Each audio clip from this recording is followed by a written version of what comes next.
to the fifth episode of the King and the Progress podcast. I'm Mr. K. I'm Mr. P. Right, how you doing, Mr. P? I'm good. How is weather there and how are things there on the other side of the globe?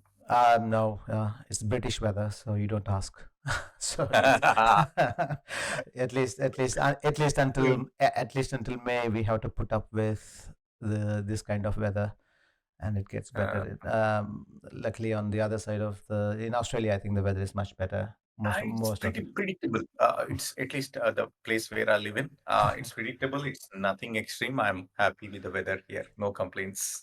Okay, no, as British, we are miserable with weather, but we are used to it. So, okay, so let's get into our fifth episode. In the fourth episode, we started a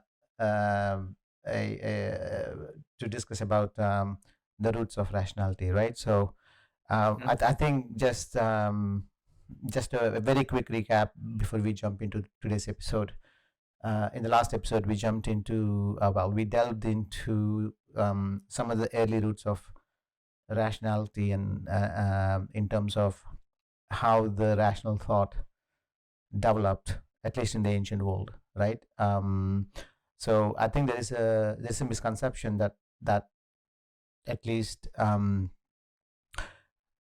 when it comes to today's for at least for our Indian way of thinking is that somehow that the wisdom that we currently or the collective wisdom that we have today is somehow delivered by gods in terms of books and Mhm. stuff, right? And then which we both Mhm.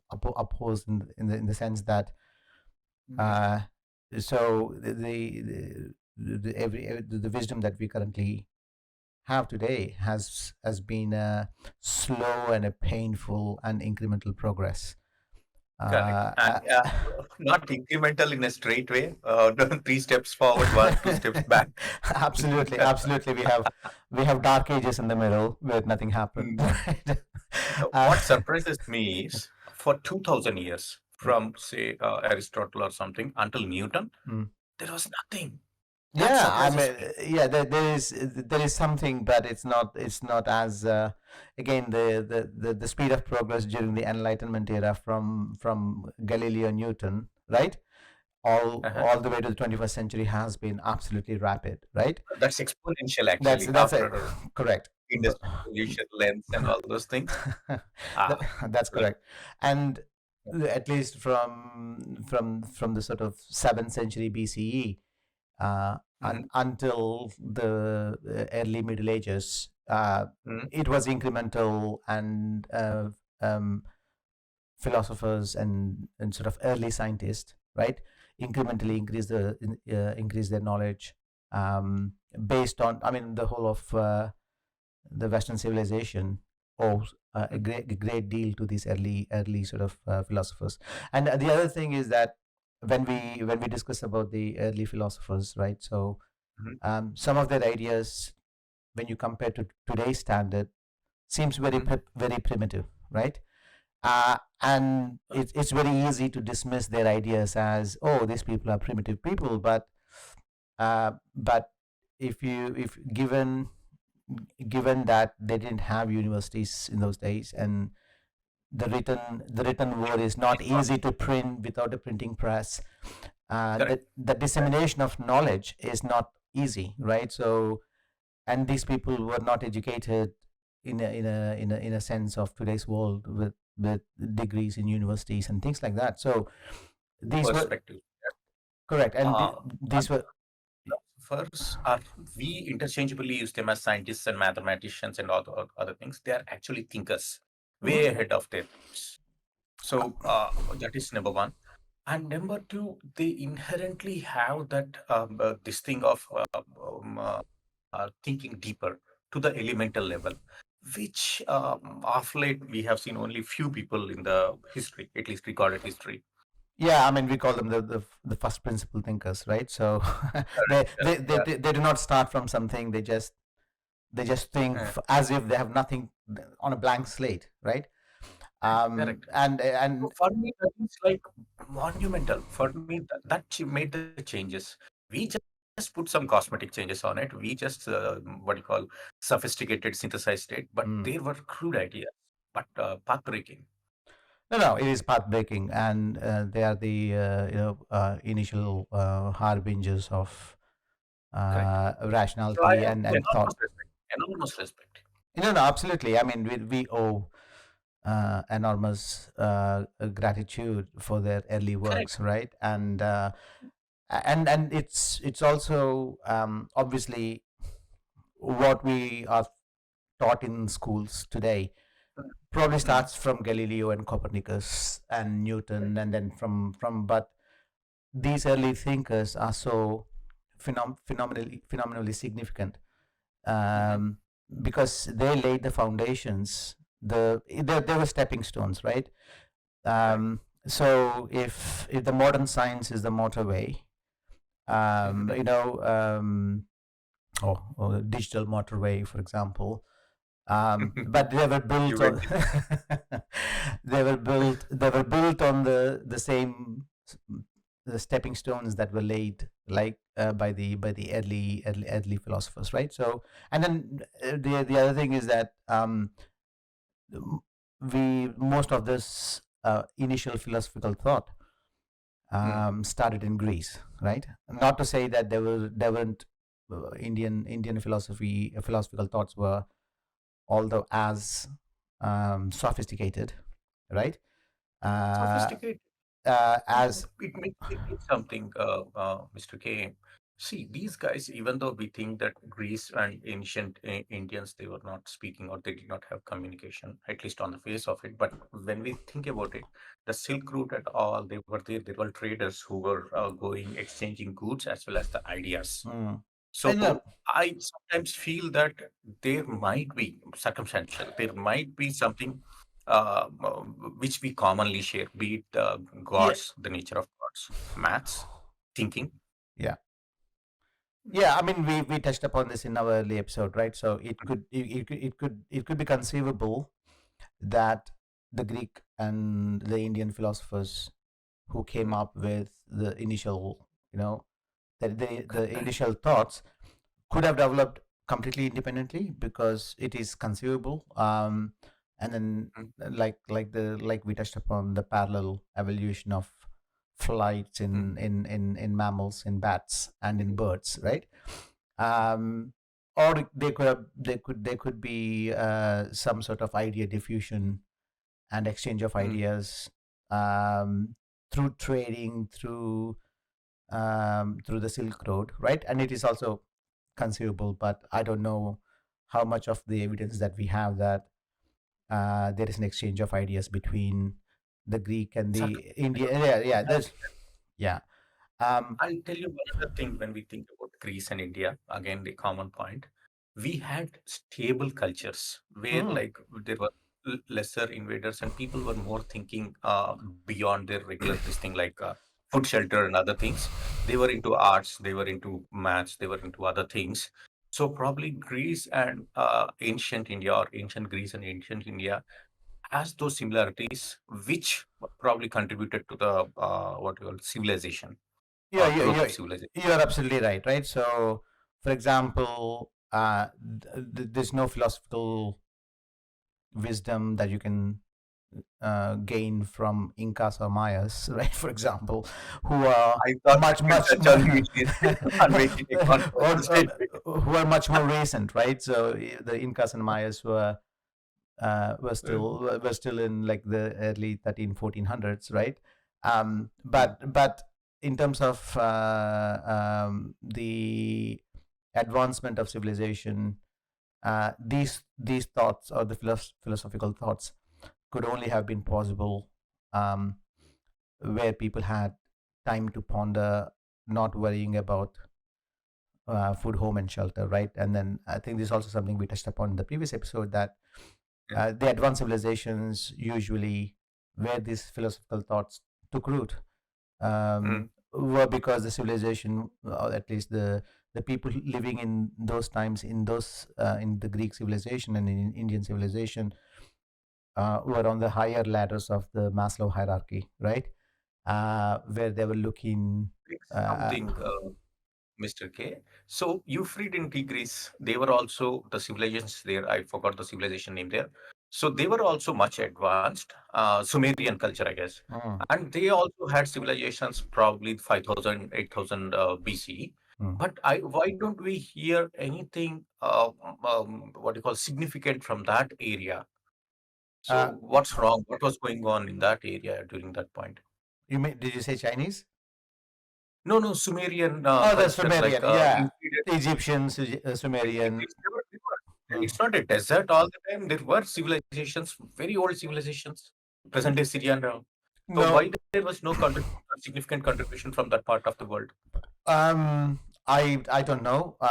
It could be that um, the Greeks were advanced in terms of um, their writing and their language, and maybe the Greek language, because if you look at the initial, Language, yeah, yeah, so China, it could be that they were more the language they had and the culture they had means that mm, they basically mm, um, uh, yeah, wrote the ideas, right? Whereas, yep, for example, if you look at Pythagoras, right? So it's I think the a square plus b square is equal to c square. The Pythagoras theorem was, mm, although attributed to Pythagoras, it was mm, the early Greek philosophers uh, mm, were were traveling to Egypt, right? They had they were exploring the world. They were going to the new places. mm. So I think it is believed that the Pythagoras um, came up with the Pythagoras theorem from what he learned in Egypt, because Egypt, yeah, during because they were building great structures in Egypt, so they need to have uh, some Mathematical command on geometry and things like that, right? Um, yeah, so they were so it doesn't mean that these thoughts couldn't have arisen in other cultures, the gives me a similar thought. cultures. Yeah, Greece has more mass communication or structured mass communication, wherein they can shout louder, spread louder, spread faster than yeah, the Egyptians. They had kingdoms, sub kingdoms, and all. They can spread it across. So Pos- it's maybe media management. I don't know. yeah, possibly, right? So so anyway, so I think so this is part two of the roots of rationality, right? And I had probably the roots, rather than saying the roots of rationality, maybe we should sort of change the name of the episode to the initial forebearers of scientific thought, right? Or the rational thought, because National we're thought. talking about people, but Mm. we're also talking about ideas. So the fact that we started it as the roots of rationality, let's stick to the same name, right? So Okay. uh, Okay. um, Yep. so in today's episode, I think we should probably um, pay some tribute to the earliest philosophers, right? These people were Yep. the original thinkers with absolutely no Mhm. access to any knowledge or wisdom, uh, Mhm. and they had to do the heavy lifting of thinking about the world, right? Uh, Mhm. and so we touched upon in our early episodes that Mhm. the pre-Socratic. So we touched upon that Socrates is probably the most common philosopher. Um, The everybody, most quoted philosopher or more well-known, yeah, and Socrates documented, right? very documented. And Mhm. Socrates, although didn't write anything, and we know a lot of what Socrates thought um, Mhm. from his disciple Plato, right? Who basically wrote a number of books in which Socrates was the lead, right? So everything that we know today about Socrates is Like, from what's the the relation to Aristotle here? He's no. So Socrates' disciple is Plato, and Plato. Okay. and Plato's disciple is Aristotle. Right. And how is Alexander related to this? Alexander is related to one of them, contemporary or something, right? Yeah, Alexander is a contemporary. I think of if I'm not sure if it's probably to Aristotle, right? Because 399 BCE is when um, Uh, Socrates died, and he died because of his beliefs, and he was put to death. And how, Plato, if I remember vaguely, that he was in his mid 20s when Socrates died. But Plato lived to the great age of 80, right, or 80, 85, or something like that. And then Aristotle is, According to Alexander is porous. So yeah. what I'm thinking by circumstantial thing, we Indians had kings and we were also like a flourishing civilization during that point of time. Mhm. Correct? Mhm. Socrates, Plato, and all those. Yeah, yeah. I mean, we had Mauryas at the in the Yeah. third century BCE, right? Um, Yes. so in this episode, I Yeah. think we should Uh, probably pay tribute to the philosophers that came before Socrates, and usually in the philosophical classification, these philosophers were called pre-Socratic philosophers, right? And yep. from some Yeah, my tributes, my flowers, my reverence. no, I mean, I Mm, think mm, okay. I mean, Socrates. By the time Socrates, I mean, the by the time Socrates started to thinking about the world and things like that, he had access to he had access to the knowledge of the pre-Socratic philosophers, right? Um, yeah, uh, unknown because we don't know. For his time, probably they were known guys. He would have started on certain things, but my standpoint or what I think is these guys are by nature, by birth, inherently, they're thinkers. yeah, yeah, We are fortunate that they were in some form, verbally or written, yeah. they left something for us, which made us think. They gave us a edge on how to see the world works or how world works. So they made our life easy. No, no, that's That's correct. why, you know. Mm, Yeah, that's absolutely correct, right? So, but think about so the first philosopher, or in the mm, pre-Socratic, the first philosopher. It's mm. not to say that there weren't any philosophers before They were. Yep. before I this read. before this person, but Thales of Miletus, right? Uh, I think Miletus is a town somewhere in western Turkey today, right? But this was a part of Greece. Greece. So Thales is often considered as the first philosopher in the Western Mm, tradition. mm. Uh, and it doesn't mean to say that there weren't anyone before him, but Thales was someone Well known or who no, recognized. I think it's very well established that he was the first philosopher that we know of, right? Yeah. And Thales laid the foundation for at least the Western philosophy. We leave the Indian philosophy for another episode for now, right? So, Yeah, um, we have to have that one. It's not that we are undermining or we don't respect certain things. Indians were way advanced, like oh, probably few oh, hundred years ago.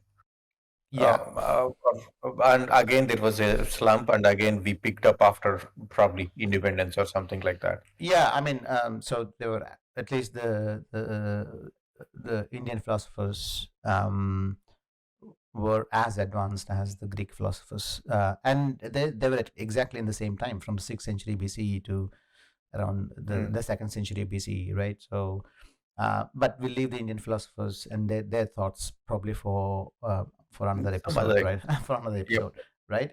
But Mm. Thales, so Thales is the one who first laid the foundation for Western philosophy, particularly in metaphysics, right? So, and we sort of slightly touched upon metaphysics, And what metaphysics is, it's the study of fundamental nature of reality, right? So the first early thinkers uh, were really thinking about the nature of reality in terms of what is the world made of, right? And Mm, why things happen. So for example, um, the only book that was written um, in the 6th century or in the 7th century BCE, right? mm, mm, uh, is So there's a book uh, called Theogenes, right? If I remember correctly, right? correct. And Okay. it was basically a set of poems, right? And Mm, and in this book, there's references about how the whole world works, right? And uh, and so before Thales, everything that happens in the world is because of some divine intervention, right? So, for example, mm, Typhurius is a god of wind, right? mm, And the mhm. reason, and that's where the word typhoon comes from, right? I just feel it. I got just connected it. Yeah. So Typhurius is a god of wind. When he gets angry, you get storms, right? Mm, And then you have the god of lightning, and that's where the lightning comes from. So um, so before Thales, right? There was no differentiation between an animate object like a human being or a snake or and then mhm. or a tree, and an inanimate object like a rock, or because imagine that you stepped upon um, a pointy stone and then cut yourself, right? Mm, mm, um, at least people used to think in those days that there was a evil spirit or a life force in the rock that mm. wanted to harm you, right? And it was no Yeah. different than a snake wants to bite you, right? Mm, Or if you have a thorny bush that you step upon. And mhm. so basically there wasn't a distinction between an animate and inanimate world. Everything had some sort of divine intervention, right? Yeah. So Everything that happens I inanimate. want to here. So what all I think is with the knowledge they have, it's analogous to a child. If I Correct. remember my kids when they were like 3 years old, 4 years old, they used to think that everything is alive. Then Hmm. later they realized that yeah, living thing, non-living thing. Probably it's the same with the thought process of humans, wherein they think that everything has some other thing, everything has a Everything purpose. has an agency, right? So Uh, a rock has an uh, agency, and a snake has an agency, Evolve. and correct. Probably that's how it has to evolve. I guess I don't blame them for it because they have to make sense of the world, right? They Yeah, don't know much. They don't have any thought process or anything. More or less, they are like monkeys or chimpanzees in the thought process. yeah. So So I get it. I get why they thought that way. that's correct. I mean, again, we shouldn't be judging the Yeah, we sixth can't judge century. them. We can't Yeah. judge them because they had no access to they had no access to how the world works, Mm, right? So mm, although some of these early philosophical philosophers' thoughts appear to us mhm. as primitive to today's standard, but Correct. they were groundbreaking, right? Um, so Thales was the first one who said, I don't get this, that there's a Typhurius and there's a wind god and there's a divine intervention. So he was the first person to say that the way that one can understand the world, right? Uh, Um, and how things works is by thinking about it, and not relying on this divine heuristic. intervention books and things like that, Yeah, right? So general he, heuristic. yeah, so Yeah. yeah, he was the first one to say that no, we can explain the world as it is, In a right? different way. Yeah. Yeah, Uh, and but then he has to then come up with So again, this is where the metaphysics comes from, because it's the study of fundamental nature of reality and what the world is made of, right? um, Mm-hmm. and then the one thing that he observed, and Thales is believed that he was well educated, in not in the sense of he went to school, but he's well traveled, right? Education of that era. Yes, education of Uh, that, he was well traveled. He's quite a young and a handsome person, who's very an effective communicator and things like that. So yeah. when there were storms, and there was when the produce uh, when there was a drought, and the common thought at that time was there was a drought because the rain god was angry, right? And he was like, no, no, no, it happens. And he said, okay, I can get rich, right? uh, by studying the nature. So and there is what he did was, he realized that the produce was more when there are more rains, right? Mm-hmm. And the agricultural produce was less when there are less rains. So what he did was, when there were lots of rains, and they were growing olives, right? He knew that there'll be more olives because of good rains, right? So Mm-hmm. what he did was, once you have olives, you need olive press. It's basically an equipment to get the olive oil from the olives, right? So he then said, okay, I can show you how to get rich. So he basically, as the rains were falling, and then he knew that in 2 months time there'll be a big produce of olives. He bought, because he was moderately rich, he basically bought all the olive presses in that area, right? Okay. Uh, And then when the olives were ripe, and then they need to be pressed to produce oil, he was renting all the equipment to the people, right? And then he made loads of money, because he Right. said, look, I knew this is going to happen, right? So that's the reason he planned for it. He bought all the olive presses, he got rich, and then he explored. And then he He was used with knowledge, correct. meteorology in the known history It is early for meteorology, right? economical thing. That's Uh, correct. That's correct, right? So that's Thales for you, right? So um yeah, you can see the trend there. See, he's applying the knowledge he has. Observation. Observation is the first thing. correct. Analysis is the second thing. Yeah, And then after trying and testing, you know the probability. Then you do whatever. That's the rational thinking, right? That's what how people think. that's correct. Rational people. Yes, that's correct. Mm. Yeah. So I mean, he was the one who was trying to study the nature as it is, right? So, but then he has to come up with, um what he observed was that the whole world is full of change, right? And it's very easy to see that the humans grow, they as a babies they grow, and then they become old, and they die. The trees are on the constant change of state of change, because they shed leaves, and then the trees also grow from a small plant, and they grow, and then they wither, and they die, right? And Mm. he also saw the same with the oceans, where you have a high tide, you have a low tide, and then you have, because the whole Observation. So he's a good observation. observer. So the thing that he was interested about is that is like, the whole world is full of change, right? And what they call it is, No, periodicity, you mean to say when you say change? no, There it's is a period in everything. so there are some periods where you have the periodicity in terms of weather, right?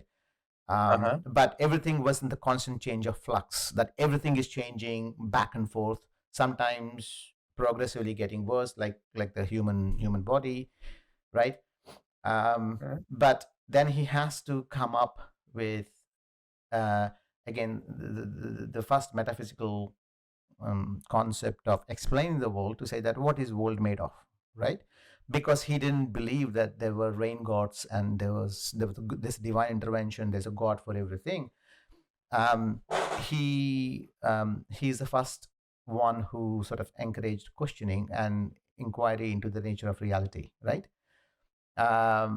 And then he believed, and then from again, this is the early observations, that he believed that water was something that is everywhere, right? Because obviously he was in Greece and he was on the shores of the Ionian Sea, right? And Mm, he saw water, and then he thought the whole world is on top of floating on the top of water, right?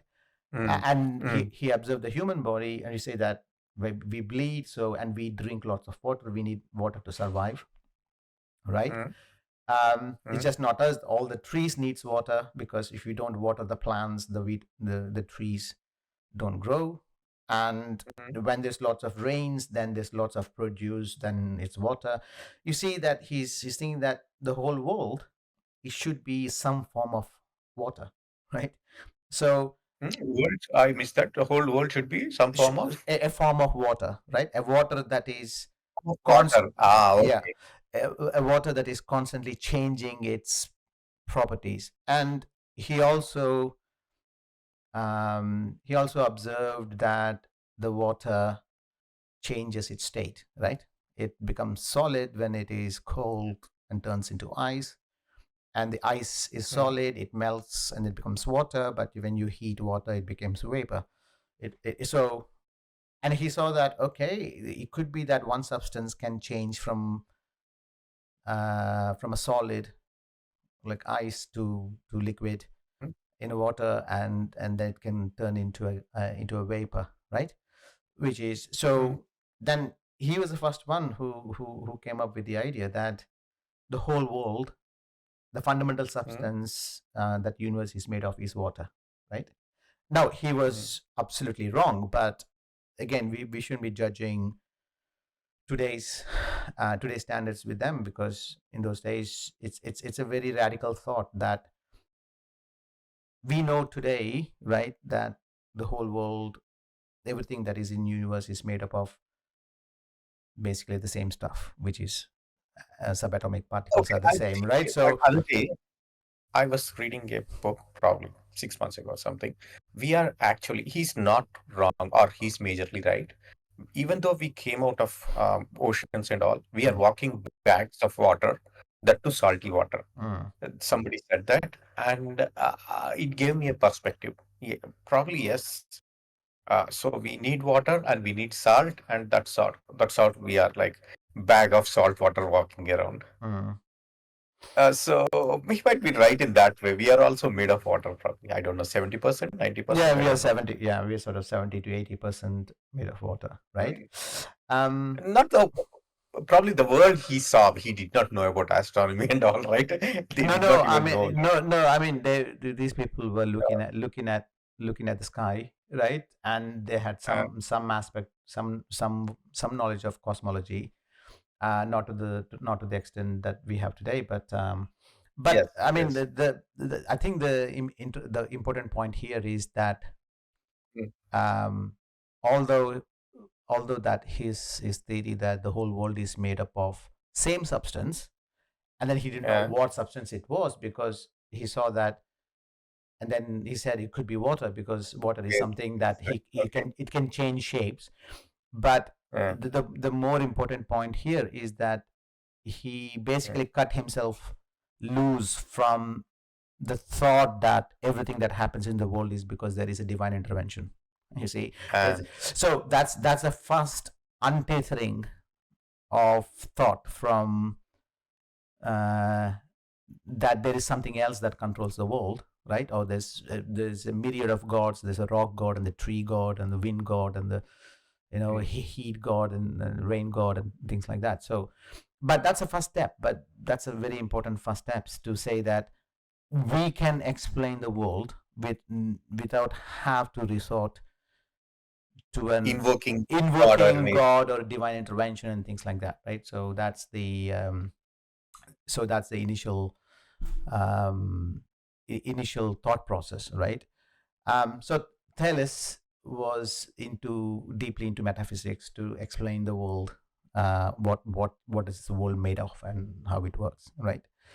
Um, and and then comes his student, who is Anaximander, right? I love him.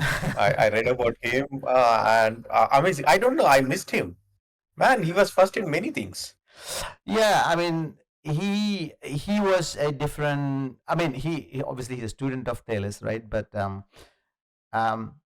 Anaximander wasn't comfortable with one substance called water because he couldn't explain fire, for example, right? Mm. Okay, if it is water, then how could water become fire, right? Now What think doing uh, fire. I What? mean, the heat, fire, right? So for him, the way I think he thought about is that take the case of pottery, right? A pot, Oh, right? you mean to say water vapor? Water becomes water Yeah, vapor. the water becomes water vapor, and then but Uh, he couldn't explain uh, fire and wind, for example, right? But if you think about if you take a common object like a pot, the pottery, mm, right? mm, So how does a pot come about, right? So you need earth, the mud, right? You need a mud or the mm, clay. The clay is earth, right? mm, And what do you do with clay, right? You have to add water to make it moist, right? correct. And then you have a moist clay, a lump of moist clay, and then you then apply force on the clay uh, to to make it to get into a shape of a pot. And then what you do is you basically heat uh, heat the clay, right, with a fire, To cure and it, then yeah, to make and it then it strong. Yeah. becomes solid, and then the air cools it down at a point, then it is usable to a room temperature, right? So Okay. he was think that okay, it's not that as the whole world is made up of water, it is made up of four elements: earth, fire, Mm. water and air, right? So wind, right? um Did you say s- 4 or 5? Earth, wind, rain, and fire, yeah, wind, and maybe rain, and rain is water, right? So I mean, it's a very similar concept in Indian, where we call the Panchabhuta, or the five great things, right? So element. but but he was uncomfortable with, like, okay, there are four substances, not one substance, right? Mm, But he had to explain the whole world with simplistically. So he came up with the concept of Apeiron, right? Which is basically a force, the origin of all things, which basically binds together these elements in a way that it becomes anything, right? So uh, there is a force, um, like a dark matter, for example, right, which basically holds together these four uh, constituents, right? uh, In terms of and then these four elements with this apeiron, basically uh, can explain the wide variety of things that you see on earth, right? From the trees to the mhm. rocks to the glaciers and the animals and things like that. So because that's now, so and Anaximander's student is Anaximenes, right? Now Mhm. he was a student of Anaximander, but he said, well, the four different elements is not very well explained. So he basically slightly changed uh, what the world is made up of. Is he basically said the whole world is made up of air, right? So because air, sometimes he saw air with, when there's a dust storm, right? It has Mm, lots of dust, but air can be very pure, right?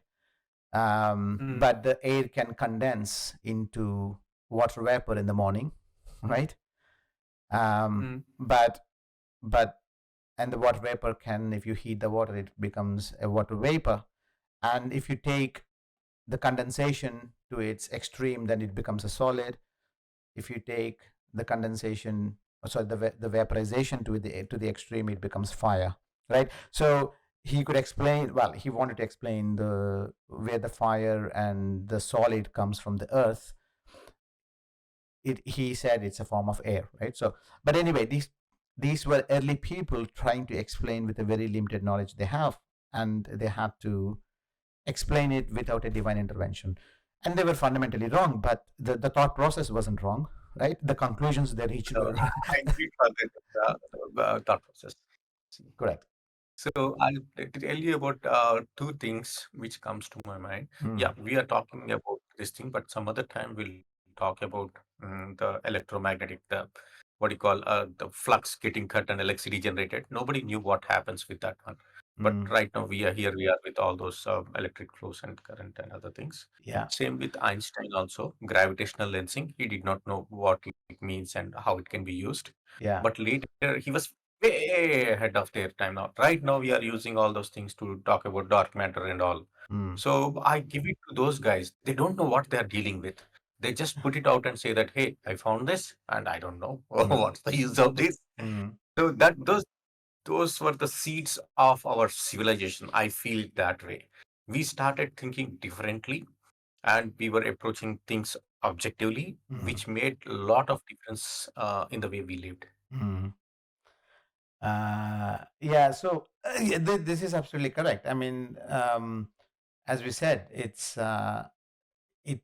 takes a different kind of uh, intellectual rigor and questioning, Yep. at least to Mhm. try to I mean, it's not incumbent upon them to explain the world, right? Who cares what the world is made of, right? I mean, how Probably, I'm thinking, I'm thought experiment and see, let's say hypothetically we were those guys and mm, we are living in 3000, 4000 years ago. mm, We postulate certain things. There are two things which will happen. Nobody cares and there is no way for us to document it. mm, Or B, we document it and later at some point of time people will recognize us. So mm, these guys are successful lot of many thinkers who mm, never document. That's what I feel. So they have the benefit of getting their thoughts recorded mm. in Yeah, some way. That's what I feel. yeah, but yeah, that's correct. But I Mhm. think that the point, I think the point that we need to And they never appreciate. cared about us, probably the people thinking about 2000 years. No, they were good at what they were. I mean, They just put it there. Uh, yeah, I mean, they could just accept, they could just blindly accept that it's divine no, intervention, they are and then the different. That's the wind got. reason they are still revered now. They're built different. Their thought process is different. Their way of approaching things are different. That I makes mean, them the thing is that how many people today in the world of today. internet, Oh no one boy, can. this is a very different can of I mean, with all the knowledge we have, yeah, there are so many people they believe in so much bullshit. I but still get what you call annoyed by the flat earthers, anti-vaxxers, with all the knowledge we have. Okay, all the conspiracy theories. Yes, that's a different world. Okay, no, we'll talk about that later. yeah, I mean, But that's the extreme, right? That's the extreme kind uh, of apathy towards the modern wisdom. But what I'm saying mm, is that even how many people today, even with the uh, access to the modern technology, I mean, modern technology, and you could pretty much read and learn about anything that you want to today, right? Literally so what is anything it that you you want. want to say? You just Why are you just these ask people chat. not there? Yeah, I mean, you can ask chat GPT, and it'll tell you anything that you want to know. But how many people really want to know what the world is made of? And I mean, there's no So, curiosity. I mean, do who you have care? any complaints? I don't have. We are built different, genetics are different, brought up is different, economic conditions are different. People don't care. Uh, Even in my family, I have seen that. So yeah, I I mean, made a yeah. I mean, there's nothing wrong. They don't need to care, right? But what I mean to say is that these early philosophers, there's absolutely no pressure on them to really try to understand the world the way it is, right? They could just they could just trust the books that they were reading, and then it's like, oh, there's wind gods doing stuff, so that's how shit happens, right? But I'll tell you something again. I keep forgetting the word anthropomorphology or yeah. making it look human. See, they have put departments in the gods' Mm, kingdom. Did you see that? Earth kingdom, water kingdom, wind kingdom. They just put how if you are a human and you want to rule the world or elements, mm. how would you do? You differentiate it, right? I see the human element there. It's not God. It's us who created all I those don't know, I things. know, but the best way to explain Mhm. why the volcano explodes, and you know that you're highly vulnerable to a volcano or an earthquake or a tsunami or even a flood, and things can kill you. But what's the most logical explanation you can come up with is to say that someone must be angry. So they basically made it anthropomorphic to say There's no thought process in it. there's no thought That's process. easy. We can relate. It's easy load one. Sorry, the Mm, type one thinking to say that I don't want to think about this, to say that correct. It must have. I'll create a department of wind, Correct. right? And then they fucked it up, right? Yes. That's how the world was. And nobody was there to question it. Yeah. You put it on a religion, that's all. Yeah, yeah, You yeah. don't need Oh, to yeah, go beyond that. yeah, exactly. Oh, why did your loved one die of something? Is because some stupid god is angry, and then he wants, I don't know It's why a he's wild angry. card. Yeah, There is a it's a wild card in our minority. correct, but Previous births. yeah, So if it is not in this one, it was in the previous birth. Nobody can question it. We did not see it, right? yeah. I mean, the central point of why these early philosophers' minds were questioning these is something that we need to really applaud and Yeah, yeah. be grateful for, because Yes. they were the first people to say that I don't know the answer, but I don't rely upon some god to give me what it is. I'll think about it from the first principles for myself. And they came up with this early primitive theories, right? But the questions they were asking was that it's I think it is also logical. For example, if you know that if you're cooking a cake or something like that, you Mm, see that your food is made up of 10 different things, right? And then they become one thing. So mm, if you do a sort of a deductive reasoning to say that, okay, so I don't a bread is made up of water, mm. and then you need fire to make bread, right? Because you And have to so, heat it, and you need a flour. mhm, Flour comes from earth. So everything should be made of something, right? So as mm. in a bread is made up of seven things, so the earth should also be made of some things, but they say that it can't be made of Index, million I things. don't know. Yeah, correct. So it can't Yeah. be made of a million things, so the whole world should be made of one thing, and then everything is a form of that thing, right? So very primitive thinking, but very groundbreaking thinking in that sense, right? And the whole idea is that we could explain this without invoking completely Mm, a divine intervention, right? So these were the early sort of pre-Socratics, and they, I think there's also differentiation, because Anaximander and Anaximenes um, um, um, were the students of Thales, who was in mm, Miletus. I think this is called Milesian mm, school of thought, right? Milesian school of thought mm, is so. And then comes our next hero, who's Pythagoras, right? Now, mm, Pythagoras was completely different, right? Um, mhm, he he saw from the Pythagoras theorem, from his explorations that he made in those days, that um the insight that he had from the triangle, right? To say that mm. Right angle if triangle. a right angle triangle, though, so Mm. uh, I don't like the a square plus b square is equal to c square way of explaining the way that we were taught in schools. I mean, these maths teachers should be ashamed of teaching something like No, this, no, because I'll it's tell you, like, even I thought about these things. Those guys are not BED qualified or yeah, anything like that, or They come from a background where they want to live. They're Yeah, not in the yeah, business they're of not a maths, spreading knowledge. but Uh, the whole point is that um, at least when I knew about the Pythagoras theorem, it never occurred to me that if you have a triangle and uh, you build a square, right? around that.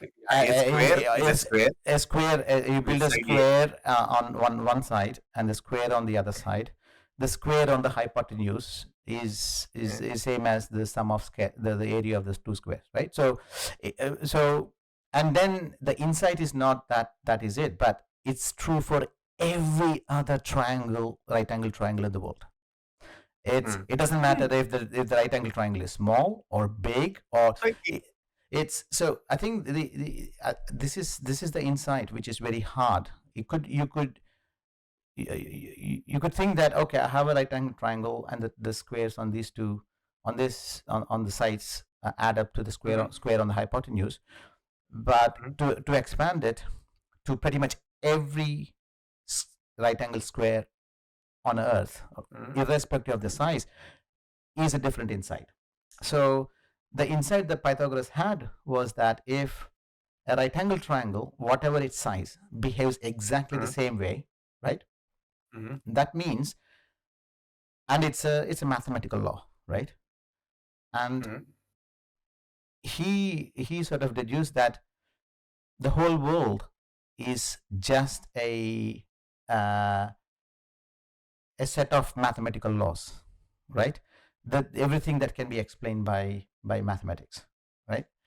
And so rather than explaining the world through physical substance, like what the what Thales and Anaximander did, right? mhm, mhm. He basically took a gigantic leap to say that the whole world, the way it works, is through mathematical laws, and which is absolutely true to this age, right? So as we So know that that's what maths mathematics. exactly maths gives rise to It's physics. like he's abstracting or he's putting us to imagination, saying that you imagine this and it will be applicable to the real tangible world. Correct. So, That's absolutely correct. And as we know today, I mean that holds true today, right? So maths gives rise to physics, right? And physics gives rise to chemistry, right? And mhm, chemistry gives rise to biology, right? mhm, And then biology, once there's a biology, and then you have all the other disciplines with of the world. so, oh yeah, exactly. So but and then from the chemistry and physics you get all the other disciplines like geology and things like that, but um that abstract thinking at that time, and he was the other important very interesting insight that he had was that it's just not the triangles, Mhm, but he was also interested in music, right? and and the story goes that he was sitting, um, he used to sort of, because in those days all the metal works, the blacksmiths, right? mhm, They were everywhere, right? They were everywhere, um, because metallurgy everything was made of metals in the Bronze Age, right? So mhm, and in the Iron Age, right? So and mhm, and then he used to observe that when blacksmiths works on the anvils, the anvil is where you basically um uh hit. yeah, you basically forge the metal and then you just hit it to make it hard, right? So what he noticed was that when the blacksmiths hit on the anvil and then it makes a sound, right? A note, obviously, right? And then Mhm, he then realized that the bigger the anvil, right, the size of the anvil, mhm, the it creates a different note, right? okay. Mhm, And then he realized that an anvil that is twice the size of the first anvil, right? Exactly, or the half the size of the anvil, or the something that is twice the size of the anvil, makes the same note or the same sound that is either one octave higher or one octave lower, right? Yeah. Okay. Is that exponential factor? It's a square when you say octave. Yeah, it's a scale. So basically, you have in the so if an anvil makes a sound of C, right? In the scale A B C D E F, right? On a piano, right? What he noticed was that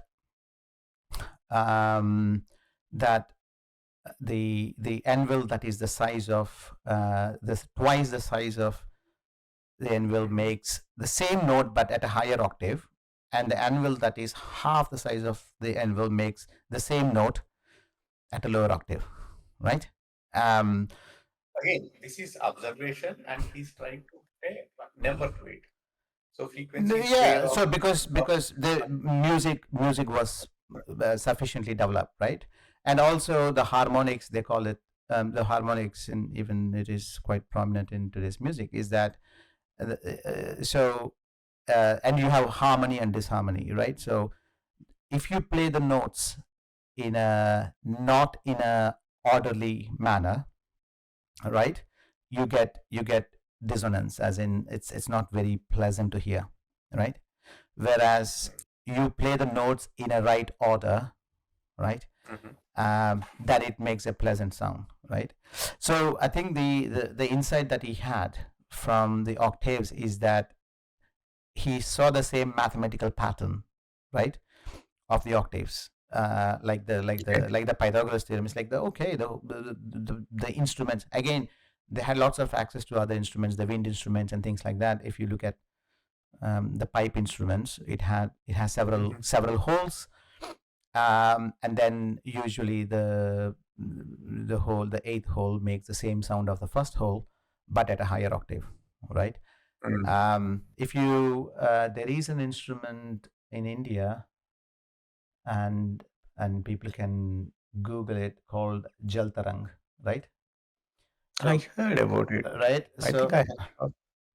yeah, so basically, Jaltarang is so basically they are um, it's one of the most fascinating instruments, but mostly rarely heard. But so it's one of the oldest instruments, um, at least in India, right? So basically, um, they are these uh, Chinese clay pots, right? And then if you pour water and then you just hit on the top of the of the bowl, right? Like a Chinese, it makes a sound. So if you and you have different sizes of the bowl, and based on the content of the water, it can make the same sound. Content Or of the water. Yeah, yeah, we had that physics experiment. I don't know whether you remember it or not in our intermediate or plus two, wherein you do there are certain lengths of pipes, and yeah. you have to measure the It's frequency it, with the it's tuning fork. it's the xylophone, exactly. So if you exactly, so you have your tuning fork. So it's basically a set of cups, right? It's quite prominent in some of the Japanese Buddhist temples even today, right? These are just the China clay bowls of descending sizes, right? Yeah, They, Mr. Q, before we go something else, we have a hard stop at like probably in 10 minutes or so. So we'll try to what do you call no, converse no, on that's certain fine. things. So that's fine. So Mm, so again, the reason I brought it up is that because the Pythagoras had this insight that there is a mathematical order to the world, right? mm, mm, And so he was the first one to explain mm, the world, or in terms of mathematical order mm, that governs the universe, in terms of ratios that is found in music and geometry, right? So That's a, Probably Fibonacci series and all. I don't know if they're related to our I mean, I think what do you call philosophers right now. Fibonacci is Mm. quite, at least I think he's 15th 16th century, but it's Uh, it's early insight. It's early insight that maths was the underlying cause of the whole world, right? Um, Nature's patterns are mathematical. yeah, and Yeah. then they in terms of pre-Socratic, there's few other philosophers called Heraclitus, right? And Parmenides, and who he used more of deductive reasoning to argue. And Pythagoras also believed that in he was the first one, or is the first philosopher to come up with the concept of rebirth, right? Because he saw the whole Oh, world as maths, right? So he says that okay. the maths doesn't change, but Uh-huh. we just a different form of equation, so that today we exist as a set of mathematical laws, but we don't die, but we take a shape of another Different. mathematical law or He's things like taking the form of equation, progressive equations. that. So he's just going backwards. If it can go forward this way, it can go backward this way also. Probably he's just Yes, reducing it. so he's basically creating a a continuity of life, right? Based on the mathematical laws and things like that, right? So um Mm. and then there was a very I think it's not well known, but there's another pre-Socratic philosopher called Zeno, right? And Zeno Mm. was very famous for his paradoxes, right? So he creates a problem. So one of his very famous paradox is that, imagine that Usain Bolt is running a 100 meter race, right? Okay. So he says that in order for him to reach the 100 meters, he has to reach the first half, which is the first 50 meters, right? I heard that. Yeah, yeah, Right, yeah. and Yeah. then he has to do the 25 meters from 50 to 25, and from 25 to 12.5. But Mm. what he said was that there is absolutely no way that he could reach, because he's always half a distance away, right? Mm. From the finishing point, right? So in the first half is like he's 50 meters away, and then he's 25 meters away, which is half of 25, right? And then he's So 12.5. basically, So will he basically he reach said, the finish line? Never. yes, so he said that there's absolutely no way that he could reach the finish line, because he's always half a distance away, right? Mm. And Mm. which confused lots of people, and the story goes that some people went mad trying to figure it out, right? How such a thing could. So So basically, this it's, was plus two or something. What is it called? Progressions or something? Arithmetic progressions, yeah, and yeah, some. it's a concept, it's a contradiction in a concept of uh, infinite divisibility, right? So it's a contradiction that if you're always half a distance away, right, that means that you can never be at a full distance Never reach. ever, right? Oh. Oh. um Now, and then this is where, and he was very sort of, though, so basically his observation is to come up with a logical argument and a paradox to explore fundamental questions about the nature of reality, right? So, and as, I'm entering here. Newton probably solved it using calculus, right? He put some integration 1 to infinity or something like that, and it is equal to 1. We can safely assume that it is equal to 1. yeah, Or it's through approximation, right? So it could be that ah, you're so not he's way ahead of his time. Newton has to solve this problem correct. using integration. Yeah, but Yeah. because of this paradox of indivisibility, right? That means that you go into an infinite regress.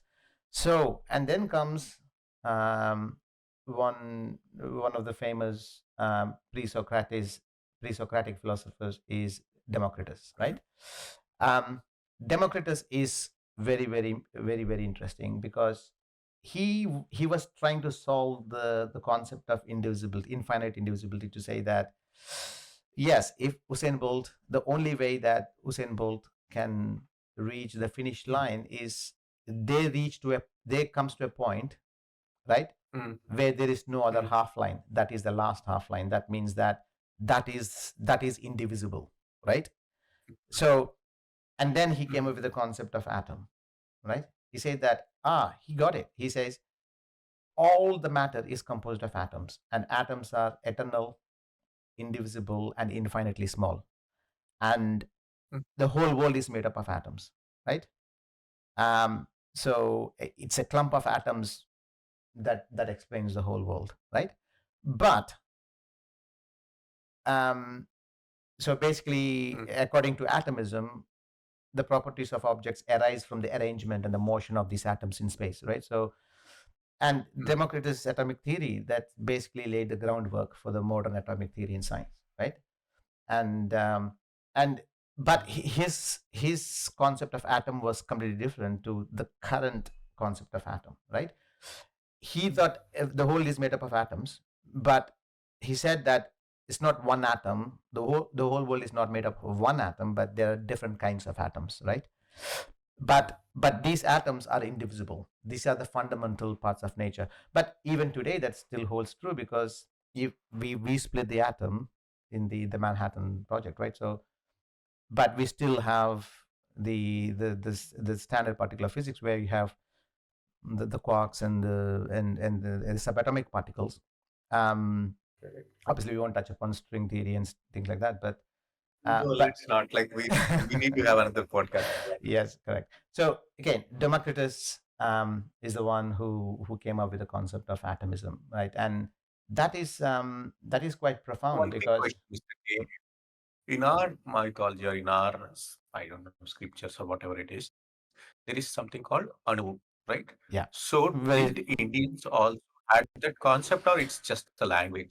No, it's the concept is the same, right? So the concept is exactly the same. Anu is the smallest particle that can be. I mean, there are some It's verses something in. developed independently, or like we acquired it from I somewhere? mean, I think I mean, whatever we say will be a speculation, right? Because I do not have I do Yeah, not I had the have same answer. Yeah. yeah, I mean, Uh, I do not have the means to know whether the Greek and the Indian had the concept of atom, or they exchanged some no, see, ideas. the problem right now is I keep saying people that every culture has its own thing, that my culture discovered it first. We said it first without any this thing. If they mention it, they have discovered it. That's all. That pisses me off. I would say that we as a Yeah, human race and think that like whoever has developed, we progress, right? And if your culture has developed it, show me certain formulas. Or is there any repeatability or anything like that? Can mm, anyone do it? mm, If they can't, there are no formulas, no this thing. No, culture has not given it to the world. yeah, yeah. I mean, I mean, okay, even if the early Indian philosophers came up with the concept of atom, so Mhm. so what? I mean, why do you take credit? Like, Because you are born on the I same come. place. It's like, and what? Right? I uh, mean, we all come from Ethiopia. So what? We give credit to Ethiopia as the cradle of civilization? No, right? it's Hey, it's I do the same thing. Uh, yeah. I mean, it's so that's you. why I hate those arguments. But I was just curious to know if we had it, or it's just a figurative speech saying that like No, the no. I smallest think thing. the concept of atom, at least in the Indian philosophy of Anu, which is very similar to atom, Uh, was very as sophisticated as Democritus' concept of really, atom, right? Yeah, yeah, correct. Because there's a verse in Bhagavad Gita, I think, which basically describes that atom is something that you can't cut and things like that, right? So, but anyway, so it's we don't have to minimize the initial thought of what an atom could be, but it is still the thing is that because you have to come up with a concept that cannot be explained by your senses, because now you come up with a concept called an atom, which you say that it is invisible. That means that you do not have access to your senses, right? That means that you have to the only way to explain it is through intuition and rational thought, but not through your empiricism, right? So again, this is where the philosophy split into two schools. which basically says that the only way you can explain the world is through rational thought, right? And the other school of thought which says that no, the only way that you explain the world is through empirical observation, right? And both of them is true. I mean, it's not that there's only one way to know, because the way to construct a concept of quantum theory, there's no empirical observation. You just has to intuit certain way that the fundamental particles behave, and then the mathematical laws explain it, but it's something that you can't sense, right? So again, so that's at the end, this two schools of thought, one on empiricism and one on rationalism, that debate still continues to today, right? There um is no, for me, there is no debate. See, at the end of the day, you have to imagine, think, hypothesize, test, and mm, see the results. That's mm, all. That's how world will work. mm. Nobody cares if you can touch it or you can't touch it, if you believe it or you can't believe it. It doesn't care, as our Richard Dawkins says. It gives a fuck. Yeah, I mean, I think Yeah. I think we're coming to the end. So I think so. Importantly, that these early philosophers with Zeno's paradoxes, Mm, where mm, he was actually if you look at the Usain Bolt paradox that he came up with, he's basically trying to explain motion, right? um and that question raised a fundamental question about the nature of space and time, because what he's trying to explain in his paradox with that you are always half a distance away from a finishing point, that means that he's invoking the concepts of space, time, divisibility, and matter, mm, right? mm, But mm. that paradox is, I mean, it's as much as, I mean, even modern day people who go to the universities cannot come up with such a Mm. paradox today, right? So this is No, you can't compare with ourselves or common Admi sort with those guys. Those guys are great philosophers. They're yeah, much ahead of them. that's Mm, correct. And I mean, these paradoxes giving basically giving Democritus the idea of that the only way you can actually solve this paradox of indivisibility is to mm, invoke something that is not indivisible, which is an atom, right? uh, and which is true today, right? It's mm. although that although this was in the 4th century BCE that they come up with the concept of atom, right? It still holds true today, right? So The fundamental, the structure holds good. It will always hold.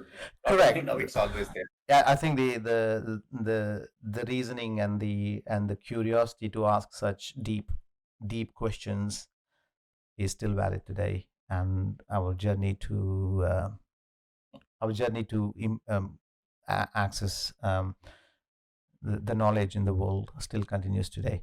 And the whole concept of if you know what philosophy is the Sophy is wisdom, philo is love, philosophy is the love of wisdom, right? The love to acquire new knowledge, and which basically is why we are doing this podcast, right? So yeah, so that concludes our Mm. a small exploration of the pre-Socratic thinkers. Again, we didn't get into deep into Let's what go the next philosophy and stuff, to our because theory. we are neither qualified. Yeah. No, so the whole point of this episode is just to Mm. uh, basically we are like we want to spread the curiosity virus that we have to other people, right? So if people want to know I, more more about these pre-Socratic philosophers, there are some good episodes that we could recommend. We'll put some links in our YouTube episode, right? So like okay, to so see it this way. We are like wine tasters. We taste wine and we say how it tastes. It's up to the listeners or whoever it is to explore more further, taste the wine and see if they like it or they want to yeah, try yeah, different. that's correct. Okay.